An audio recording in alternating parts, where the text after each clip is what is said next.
Corona महामारी से अभी देश पूरे तरीके से उभर नहीं पाया था कि अब इसके नए सब वेरिएंट JN1 ने दस्तक दे दी। कोविड-19 के बढ़ते मामलों ने एक बार फिर से देश के माथे पर चिंता की लकीरें खींच दी हैं। कोरोना के नए वेरिएंट JN1 के कुल 21 मामले सामने आ चुके हैं और धीरे धीरे ये मामले बढ़ते जा रहे हैं। इस वजह से अलग अलग राज्यों में अलग अलग नियमों को अब लागू करना शुरू कर दिया गया है।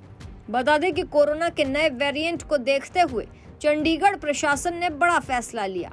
प्रशासन ने एक बार फिर से मास्क लगाने की हिदायत दी और लोगों को भीड़भाड़ वाले इलाकों में मास्क पहनने की सलाह दी। साथ ही भीड़भाड़ वाले इलाकों में जान से बचने की हिदायत भी दी गई। आपकी जानकारी के लिए बता दें कि कोरोना के नए वेरिएंट ने कर्नाटक में 2 लोगों की जान ले ली। कर्नाटक में कोविड-19 के 20 नए मामले सामने आए हैं और इस महामारी के कारण 2 और लोगों की मौत हो गई। राज्य के स्वास्थ्य विभाग ने ये बताया कि बेंगलुरु में 16 दिसंबर को 44 साल के एक मरीज की मौत हुई, जबकि 17 दिसंबर को 76 साल के एक मरीज ने दम तोड़ दिया।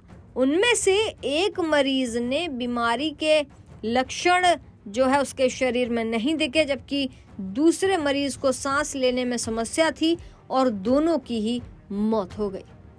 बात अगर दिल्ली की जाए तो दिल्ली के स्वास्थ्य मंत्री सौरभ भारद्वाज ने ये कहा कि कोरोना वायरस का नया उपस्वरूप JN1 का संक्रामक है, लेकिन इसके लक्षण हल्के हैं और राष्ट्रीय राजधानी सरकार इससे निपटने के लिए पूरे तरीके से सतर्क और तैयार है।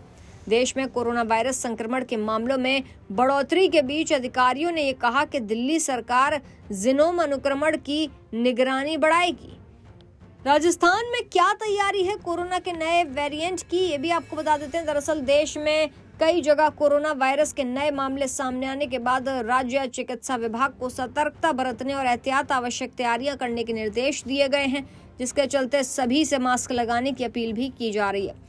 WHO ने कोरोना वायरस के JN1 स्वरूप के तेजी से बढ़ते मामलों के बीच इसे वेरिएंट ऑफ इंटरेस्ट करार दिया है। WHO ने साथ ही कहा कि इससे वैश्विक जन स्वास्थ्य के लिए ज्यादा खतरा नहीं है। विश्व स्वास्थ्य निकाय ने कहा कि 2020 के आखिर में वैश्विक सार्वजनिक स्वास्थ्य के लिए जोखिम पैदा करने वाले स्वरूपों के सामने आने के बाद से WHO ने हल्के स्वरूप को वेरिएंट ऑफ इंटरेस्ट का नाम दे दिया है।